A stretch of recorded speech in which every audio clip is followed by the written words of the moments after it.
ನಮಸ್ತೆ ಎಲ್ಲರಿಗೂ. ಇವತ್ತು ಈರುಳ್ಳಿ ಪುಂಡೆ ಸೊಪ್ಪು ಮಾಡೋದು ಹೇಳ್ತಾ ಇದ್ದೀನಿ. ಒಂದು ಕಡಾಯಲ್ಲಿ ಎಣ್ಣೆ ಹಾಕೋಬೇಕು. ಒಂದು ದೊಡ್ಡ ದೊಡ್ಡ 3 ಈರುಳ್ಳಿನ ಉದ್ದ ಹೆರ್ಚ್ಕೊಂಡು ಸ್ವಲ್ಪ ಎಣ್ಣೆ ಕಾಯ್ದ ಮೇಲೆ ಈರುಳ್ಳಿನ ಫ್ರೈ ಮಾಡ್ಕೋಬೇಕು. ನಾನು ಈರುಳ್ಳಿನ ಹಾಕ್ಕೊಂಡು ಫ್ರೈ ಮಾಡ್ಕೋತಾ ಇದ್ದೀನಿ. ಅದು ಪಿಂಕಿಶ್ ಬರೋ ತನಕ ಫ್ರೈ ಮಾಡ್ಕೋಬೇಕು. ನಾನು ಹಾಗೆ ಸೈಡಲ್ಲಿ ನಾನು ಬೇಳೆಗೆ ಇಟ್ಕೊಂಡಿನಿ. ಸೌಂಡ್ ಬಂದರೆ ಕೇಳಿಸ್ಬೋದು.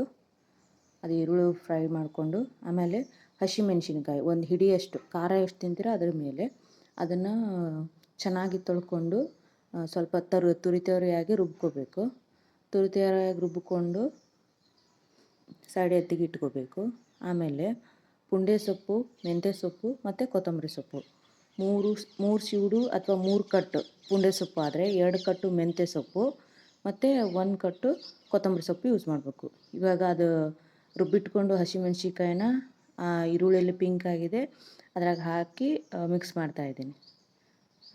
ಅದಷ್ಟು ನನಗೆ ಎಷ್ಟು ಖಾರ ಬೇಕೋ ಅಷ್ಟು ಹಾಕಿ ಮಿಕ್ಸ್ ಮಾಡ್ಕೋತಾ ಇದ್ದೀನಿ. ಇದಕ್ಕೆ ನೀರು ಹಾಕೋಂಗಿಲ್ಲ.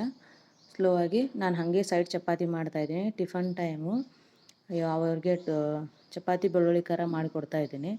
ಹಾಗೆ ರೆಸಿಪಿನೂ ಶೂಟ್ ಮಾಡ್ತಾಯಿದ್ದೀನಿ. ಅದನ್ನು ಮಿಕ್ಸ್ ಮಾಡಿಕೊಂಡು ಚೆನ್ನಾಗಿ ಮಿಕ್ಸ್ ಮಾಡ್ಕೋಬೇಕು. ಆಮೇಲೆ ಲೋ ಫ್ಲೇಮಲ್ಲೇ ಸ್ವಲ್ಪ ಮೀಡಿಯಮ್ ಫ್ಲೇಮಲ್ಲಿ ಅದನ್ನು ಮತ್ತೆ ಹಸಿಮೆಣ್ಸಿಕಾಯ್ದು ಹಸಿ ವಾಸನೆ ಹೋಗೋ ತನಕ ಫ್ರೈ ಮಾಡ್ಕೋಬೇಕು. ಹಾಗೆ ಅದರಲ್ಲಿ 1 ಸ್ಪೂನು ಟರ್ಮರಿಕ್ ಪೌಡ್ರ್, ಅರಿಶಿನ ಪುಡಿ, 1 ಸ್ಪೂನ್ ಅರಿಶಿನ ಪುಡಿ ಮತ್ತು 2 ಸ್ಪೂನು ಉಪ್ಪು. ನಾನು 3 ಕಟ್ಟು ಪುಂಡೆ ಸೊಪ್ಪು, 2 ಕಟ್ಟು ಮೆಂತ್ಯ ಸೊಪ್ಪು, 1 ಕಟ್ಟು ಕೊತ್ತಂಬರಿ ಸೊಪ್ಪು ಇರೋದ್ರಿಂದ 2 ಸ್ಪೂನು ಇಲ್ಲಿ ಉಪ್ಪು ಹಾಕೋತಿದ್ದೀನಿ. ಉಪ್ಪು ನಿಮ್ಮ ರುಚಿಗೆ ತಕ್ಕಷ್ಟು ಹಾಕ್ಕೊಳ್ಳಿ. ಆದರೂ ಇದಕ್ಕೆ ಸ್ವಲ್ಪ ಉಪ್ಪು ಜಾಸ್ತಿ ಬೇಕಾಗುತ್ತೆ, ಅಂದರೆ ಹುಳಿ ಜಾಸ್ತಿ ಇರ್ತದೆ. ಹುಳಿ ತಿನ್ನೋರಿಗಂತೂ ತುಂಬ ಚೆನ್ನಾಗಿ. ಆ್ಯಕ್ಚುಲಿ ಇದು ಬ್ಯಾಚುಲರ್ ಫ್ರೆಂಡ್ಲಿ ಅಂತ ಹೇಳ್ಬೋದು ಈ ತರಕಾರಿ. ಇದು ಈರುಳ್ಳಿ ಪುಂಡೆ ಸೊಪ್ಪು ಇದನ್ನು ಒಂದಿನ ಮಾಡಿಟ್ರೆ 3 ದಿನ ಆರಾಮಾಗಿ 3-4 ದಿನ ಆರಾಮಾಗಿ ತಿನ್ಬೋದು. ನೋಡು, ನಾನು ಸೋಸ್ಕೊಂಡು ಕ್ಲೀನ್ ಮಾಡಿಕೊಂಡು ಕಟ್ ಮಾಡಿ ಇಟ್ಕೊಂಡಿನಿ. 2 ಪುಂಡೆ ಸೊಪ್ಪು, ಮೆಂತ್ಯ ಸೊಪ್ಪು ಮತ್ತು ಕೊತ್ತಂಬರಿ ಸೊಪ್ಪು ಅದನ್ನು ವಾಶ್ ಮಾಡ್ಕೊಂಡು ಈಗ ಅದು ಈರುಳ್ಳಿ ಮತ್ತು ಹಸಿಮೆಣ್ಸಿನ್ಕಾಯ್ದು ಹಸಿ ವಾಸನೆ ಹೋಗಿರ್ತದೆ. ಆವಾಗ ಈ ಸೊಪ್ಪನ್ನು ತೊಳ್ಕೊಂಡು ಅದಕ್ಕೆ ಹಾಕ್ತೀನಿ.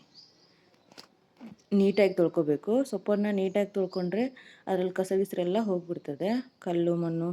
ಸೊ ನೀಟಾಗಿ ತೊಳ್ಕೊಂಡು ಆಮೇಲೆ ಇದರಲ್ಲಿ ನಾವು ಈರುಳ್ಳಿ ಮತ್ತು ಹಸಿಮೆಣ್ಸಿನ್ಕಾಯಿ ಇದು ಮಾಡ್ಕೊಂಡ್ವಲ್ಲ ಅದರಲ್ಲಿ ಹಾಕ್ಕೊಳ್ತಾ ಇದ್ದೀನಿ. ನೋಡಿ, ಹಾಕ್ಕೋಬೇಕು. ಆಮೇಲೆ ಇದು ಮೆತ್ತಗಾಗೋ ತನಕ ನೀಟಾಗಿ ಮೆತ್ತಗಾಗೋ ತನಕ ಬೇಯಿಸ್ಕೋಬೇಕು. ಸ್ವಲ್ಪ ಮುಚ್ಚಿಟ್ಟು ಅಥವಾ ಹಾಗೆ ಆದರೂ ಬೇಯಿಸ್ಕೋಬೋದು. ಇದು ಫುಲ್ ಕರಗಬೇಕು. ಅದು ಸೊಪ್ಪೆಲ್ಲ ಕರಗಿ ಮೆತ್ತಗಾಗೋ ತನಕ ಬೇಯಿಸ್ಕೋಬೇಕು. ಪ್ಲೀಸ್ ನನ್ನ ಚಾನಲ್ ಇಷ್ಟ ಆದರೆ ಸಬ್ಸ್ಕ್ರೈಬ್ ಮಾಡಿ, ಲೈಕ್ ಮಾಡಿ, ಎಲ್ಲನೂ ಹಾಕ್ಕೊಂಡೆ. ಇವಾಗ ಮಿಕ್ಸ್ ಮಾಡ್ಕೋತೀನಿ. ನೀಟಾಗಿ ಮಿಕ್ಸ್ ಮಾಡಿಕೊಂಡು ಚೆನ್ನಾಗಿ ಅದನ್ನು ಬೇಯೋ ತನಕ ಬಿಡಬೇಕು. ಮಿಕ್ಸ್ ಮಾಡ್ಕೋತಾ ಇದ್ದೀನಿ. ಸ್ಲೋ ಆಗಿ ಮಿಕ್ಸ್ ಮಾಡಿಕೊಂಡು ಅದು ಫುಲ್ ಕರಗೋ ತನಕ ಬಿಡಬೇಕು. ಕರಗಿದ ಮೇಲೆ ಆ್ಯಕ್ಚುಲಿ ನಾನು ವಿಡಿಯೋದಲ್ಲಿ ತೋರಿಸಿಲ್ಲ, ಬೆಳ್ಳುಳ್ಳಿ ನಾವು ದೊಡ್ಡ ಬೆಳ್ಳುಳ್ಳಿ ಸುಲಿದು ದೊಡ್ಡ ಬೆಳ್ಳುಳ್ಳಿ ಯೂಸ್ ಮಾಡುತ್ತೇವೆ, ಹೈಬ್ರಿಡ್. ಅದು ಒಂದು ಬೆಳ್ಳುಳ್ಳಿ ಪುಂಡೆ ಸೊಪ್ಪು ರೆಡಿ ಆಗ್ತಾ ಇದೆ. ಇದಕ್ಕೆ ಇದು ಎಣ್ಣೆ ಬಿಡೋಂಗೆ ಈ ಥರ ಎಣ್ಣೆ ಬಿಡಬೇಕು.